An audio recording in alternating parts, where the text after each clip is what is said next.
Hola, bienvenidos a todos y a todas. Si nos habéis estado siguiendo lo sabéis, si no os lo cuento, llevamos una semana realizando un viaje a través de la historia y el arte de Oaxaca, en el cual hemos conocido a una gran cantidad de personalidades y datos que nos ayudarán a comprender mejor el pasado y el presente de esta región. Hoy hemos llegado a la tercera parada y comienza aquí, en nuestra última parada, en la exposición Arte Contemporáneo en Oaxaca, Vanguardia, Mito y Tradición, que hemos inaugurado recientemente este año y que converge todo este evento que hemos realizado por el Día Internacional de los Museos. Teníamos muchas ganas de presentaros los artistas que forman parte de esta muestra. En esta cápsula hablaremos concretamente de tres de ellos: Francisco Toledo, Rodolfo Nieto y Rodolfo Morales, que son los tres artistas que representan los tres ejes vertebradores que hemos creado en esta exposición. Como ya he dicho anteriormente en el subtítulo, vanguardia, mito y tradición son los tres ejes que hemos querido marcar para señalar un poco las tendencias que tiene el arte contemporáneo y actual en Oaxaca.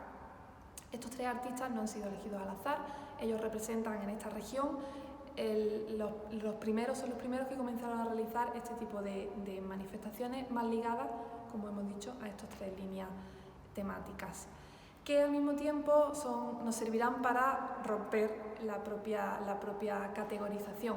Sí que están más unidos a una temática que a la otra, pero como veremos a lo largo de este vídeo y lo siguiente, todos los artistas de Oaxaca rompen su propio tema, su propia línea, para acercarse a temáticas comunes o generales. Como ya hemos visto en la maravillosa presentación que nos hizo Rodrigo Gutiérrez Viñuales, es Rufino Tamayo el artista, la persona que supone un cambio de paradigma en el arte moderno y contemporáneo en México y concretamente, por supuesto, en Oaxaca. De él vamos a hablar muy poquito, aunque también lo pueden ver en esta exposición, porque como hemos dicho queremos centrarnos en los tres artistas antes mencionados, pero sí que debemos de hacer hincapié en su papel, puesto que él rompe con la tendencia que había en el momento del muralismo mexicano en la escuela de pintura mexicana, que era la corriente dominante, una pintura más narrativa, con un contenido militante político. Tamayo entiende que el arte contemporáneo y el ser mexicano no tiene por qué ir ligado a este tipo de narrativa, y él explora mucho la forma y la materia también dentro del componente pictórico. Le da tanta importancia al contenido como a la materia. Esto le hace realizar obras mucho más sintéticas, más esquemáticas, más iconográficas y acercarse más a los lenguajes vanguardistas que se estaban dando en Norteamérica o en Europa. Él supuso este cambio, como he dicho, tanto a nivel nacional y también a nivel internacional, aportó mucho a la historia del arte, pero concretamente para los jóvenes artistas que se estaban dando en Oaxaca, pues abrió puertas. Fue el que abrió puertas y ventanas, y esas puertas y ventanas son las que los artistas que vamos a ver a continuación, cada uno de ellos inició una línea dentro de esa narrativa. Antes de pasar a hablar de estos artistas, me gustaría matizar algo sobre el arte y sobre la cultura en Oaxaca, en Mesoamérica. Desde el tiempo precolombino se da una característica muy particular que nos ayudará a entender mejor su obra, y es la dualidad. Ellos entienden la realidad como una dualidad continua. El día convive con la noche, los mitos conviven con la realidad, los seres imaginarios, mitológicos, con los seres reales, animales, fauna, incluso seres humanos con híbridos. Y esto para ellos es, como digo, viene de su tradición, de su día a día, y es muy natural para los artistas entender el mundo así e incorporarlo en su obra. El primero de los artistas que vamos a hablar, de todos ellos, es concretamente el más dual, podríamos decir. Él es el representante de la vertiente mitológica del arte de Oaxaca. Su nombre es Francisco Toledo, y en él podemos ver la recuperación del arte mesoamericano y zapoteca. Como he dicho, él crea la corriente o encabeza la corriente de representación más mágica, más mitológica, más ligada con la noche, lo místico. Francisco Toledo nace en Juchitán en 1940 y es de familia indígena. Él siente esta procedencia no solo como una identidad, sino que también como una gran responsabilidad. Él se siente responsable de perpetuar la herencia zapoteca de sus antepasados y lo hace a través de esta temática que hemos señalado.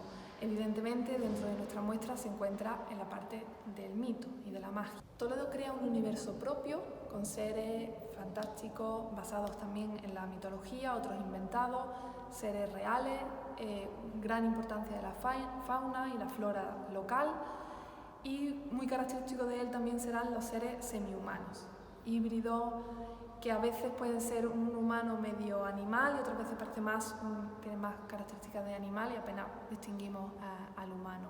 Se siente heredero de la tradición zapoteca. Él recupera tanto temas como técnicas originarias de la época prehispánica para sus obras y en otras ocasiones innova también. Él recupera de la tradición zapoteca tanto temática como técnica, a las cuales incorpora un punto de modernidad, innovando y creando técnicas propias, así como es presente en su obra la gran influencia de artistas, pues evidentemente de Rufino Tamayo, pero también de Jean de Buffet, Antonio Tapies o Paul Klee. No en vano vivió y trabajó 10 años en París y estuvo durante esa época expuso en diferentes ciudades europeas. En su obra, como hemos dicho anteriormente, destaca la representación de animales, seres mitológicos y personas semihumanas, híbridos, acompañados de una gran simbología. Toledo realiza pintura, grabado, escultura, cerámica. En sus obras tiene una gran importancia la materia y tiene un componente expresivo también.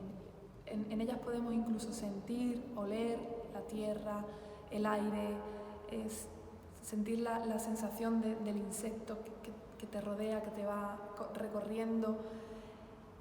Además, el componente simbólico de las imágenes lo vincula pues de nuevo con su tradición, ese componente icónico, sincrético que ya Tamayo inició, Toledo lo desarrolla muchísimo más. En la obra que tenemos en esta muestra vemos representada una suerte de mujer medio humana, medio alacrán, rodeada de formas geométricas, acompañada con formas geométricas.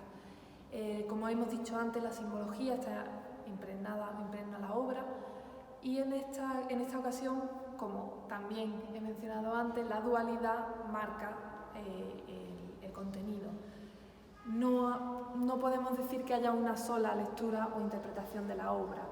Por un lado tenemos esa mujer, símbolo de la feminidad y la maternidad por antonomasia en el arte, que es medio alacrán. Vemos estas colitas de alacrán, tanto saliendo de su cabello, de sus pies, hacen la forma de los tacones, pero también rodean todo el marco del dibujo, del grabado. El alacrán también es símbolo de la sexualidad, al mismo tiempo que es símbolo de la muerte. Y ya que hablamos de muerte, estas formas geométricas, concéntricas que vemos, pueden recordarnos o bien a pirámides escalonadas, vistas desde arriba, por ejemplo, también a una forma hacia abajo. Digamos que la perspectiva, según la interpretemos, si es ascendente o descendente, puede formar un agujero negro, por así decirlo, hacia el interior de la Tierra, o una pirámide, que no podemos olvidar que la pirámide era una construcción funeraria.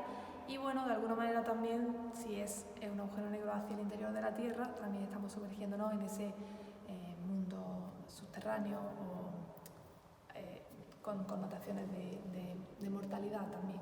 Eso por el lado del mito y la magia. Por otro lado, como segunda línea temática dentro de nuestra exposición, tenemos la vanguardia, que hemos titulado Vanguardia, Forma y Materia, que congrega artistas de esta región, en las cuales vemos cómo se prioriza o se le da una gran importancia al componente matérico, informalista en su obra. Dentro de esta línea o esta ventana, como hemos dicho anteriormente, temática, destacaremos la obra de Rodolfo Nieto, que es el pionero dentro de esta temática en la región de Oaxaca. una línea que evidentemente ya hemos mencionado, Abrio-Tamayo, pero que Toledo cruza, va más allá incluso, se acerca más a un expresionismo informalista incluso más que Tamayo. Él nació en Oaxaca de Juárez en 1936 y de muy joven se fue a México, estudia en la Academia de Bellas Artes y en su primera exposición en 1956 es descubierto, por así decirlo, en su primera exposición individual, ya había hecho algunas colectivas, pero en la primera individual es descubierto por un galerista parisino que se enamora de su obra, compra una serie de óleos y se los lleva a París a presentarlo allí a sus compañeros. Esto le abre la puerta al mercado internacional y le proponen trasladarse a París para trabajar allí, cosa que él inmediatamente hace. Entra en contacto con el arte contemporáneo europeo y profundiza en sus dos grandes influencias, que son el Art Brut y el Grupo Cobra.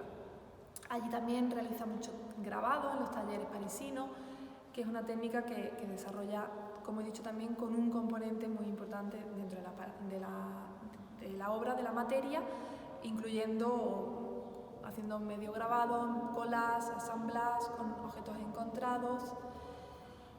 Su trabajo, como veis, como podéis ver aquí mismo, es más abstracto, aunque él siempre odió que le catalogasen como un pintor abstracto. De hecho, reafirma que nunca perdió la referente a la forma, y aunque no es una forma natural, sí que podemos ver la referencia. Esta obra, que no tiene título, fue realizada en 1964 y se encuadra dentro de una temática que él entre los años 60 y 65 realiza, que se le ha venido a llamar zoología mental. En ella realiza grandes composiciones con rostros y figuras humanas a las cuales le incorpora elementos animales. En algunas ocasiones tiene más componente humano, como también hemos mencionado antes, y en otras apenas distinguimos lo humano y lo que prioriza son los elementos animales, como podría ser en este caso. Vemos ahí el gran cuerno. En la abstracción, como digo, no llega nunca a ser total, pero esta sí sería la etapa suya más informalista. Luego vuelve, a finales de los años 60 tuvo un intento de volver a México, más bien motivado por su entonces mujer, pero no es hasta 1972 cuando regresa, y aunque se instala en Ciudad de México, realiza continuos viajes a Oaxaca, con exploraciones a Monte Albán, a Mitla, a Zachila, y en ellas, después de realizar estas exploraciones, se nota en su obra un mayor predominio de las referencias al elemento local, a la simbología precolombina. La zoología y los bestiarios están muy presentes en su obra, representando toda esta fauna local, también la fauna imaginaria o procedente de la mitología. Y como dato curioso, contaros que él ilustra el bestiario de Luis Borges con 80 ilustraciones producidas por él, originarias, aunque la primera edición solamente incluyó unas 20 o así porque eran de bolsillo. Y ya hemos llegado a la tercera línea temática de la exposición, que hemos titulado Tradición y Cotidianidad. En ella encontraremos artistas que representan la vertiente más tradicional, de costumbre, vida cotidiana, dentro del arte de Oaxaca. Como máximo representante de esta tendencia y por lo tanto prácticamente iniciador de ella, tenemos a Rodolfo Morales. Él es el mayor de los tres artistas que estamos viendo hoy. Nace en 1925 en Oclotán de Morelos y irónicamente es el que más tardío viaja a México a estudiar. Lo hace en 1948. Nada más terminar sus estudios en la Academia de San Carlos ya comienza a realizar trabajos y exposiciones y también pintura mural. Entre 1953 y 1985 ejerce de profesor en Ciudad de México, trabajo que va intercalando con frecuentes viajes que realiza a lo largo de la década de los años 60, tanto a Norteamérica como a Europa, Rusia, Canadá. Estos viajes son para él viajes exploratorios, son viajes para ver museos, ver exposiciones y escuchar charlas. Morales fue siempre desde niño un artista que se nutría a través de la observación. Él contaba que cuando era pequeño lo sacaron de la escuela, porque su madre era muy religiosa y no quería el discurso que se daba en aquel momento en la escuela, y entonces el niño pues se pasaba los días en casa y ahí comenzó a dibujar. Aparte de estar en casa encerrado, porque debería estar en la escuela, pues lo que hacía era acompañar mucho a su madre a misa. Y él observaba esos grandes frescos de la iglesia, las representaciones, se inspiraba en ellos, y cuando volvía a casa y pasaba todas esas horas encerradas, pues desarrollaba su pintura. Fue un pintor muy precoz. Lo mismo realiza, lo mismo continúa haciendo en esta década de viajes a lo largo de pues prácticamente sí, esos 10 años. Y cuando ya a finales de los años 60 decide volver a su pueblo, deja su profesorado y se centra en la realización de su obra, de su pintura. A pesar de haber conocido tanto y tantos artistas contemporáneos, vanguardistas, rompedores, su pintura se la puede considerar muy anclada en la antigüedad propia de Oaxaca, de su lugar de origen, incluso con una estética un poco infantil. Evidentemente esto era producto de su propia intención, era lo que él deseaba representar. A pesar de que lo encontramos dentro y encabezando la línea temática de la tradición y la cotidianidad, no hay un artista en todo Oaxaca prácticamente que pueda tener tantos componentes fantásticos dentro de su obra. De hecho, a Rodolfo Morales se le ha considerado. En esta obra que tenemos en esta exposición, titulada Juicio Final, vemos al principio una gran composición llena de elementos que no son agradables, son reconocibles para nosotros, pues siempre mantuvo la figuración en su obra, pero hay muchos componentes que no nos terminan de cuadrar, no es una representación natural. Hay diferentes perspectivas, diferentes jerarquías, no hay un orden de tamaño naturalista, sino que es una jerarquía iconográfica. Y también vemos una mezcla de elementos. Por ejemplo, de referente de tradición europea podríamos encontrar esos rostros en perfil, al mismo tiempo que representaciones que se asemejan más a una cariátide, por ejemplo, o ataviados también con ropa moderna. Y ese personaje que tenemos justo ahí, en el cual vemos tres perfiles, y no solamente en su rostro lo podemos observar, sino que también vemos cómo tiene las manos.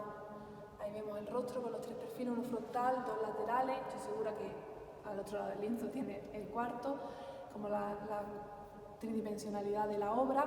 Y en las manos, tanto las que son más de color verde, que agarran ese figura geométrica de color de rojo, como otras que tienen frontales, y al mismo tiempo estamos viendo su rostro y sus nalgas. Por lo tanto, el personaje está de frente pero de espalda. Esta pluralidad de perspectivas, interpretadas obviamente a su lenguaje y a su manera, sintetizan las teorías, por ejemplo, cubistas, que también las podemos ver representadas de alguna manera en las formas, en la forma de representar la arquitectura, siempre frontal, sin mucho juego de perspectiva, aunque lo va incluyendo el punto de fuga hasta tal forma que el plano central, digamos que lo que se encuentra en el centro de la composición, sí tiene una perspectiva naturalista, su punto de fuga, pero el plano principal rompe con esta perspectiva. En el centro de la composición, una catedral de la religión católica, herencia de la cultura hispánica, con esta serie de personas que van camino de la puerta de la catedral. No olvidemos que ya he dicho que la obra se titula El Juicio Final, por lo tanto el componente religioso es muy importante. Pero también vemos cómo las figuras aparecen representadas andando en la parte superior del cuadro.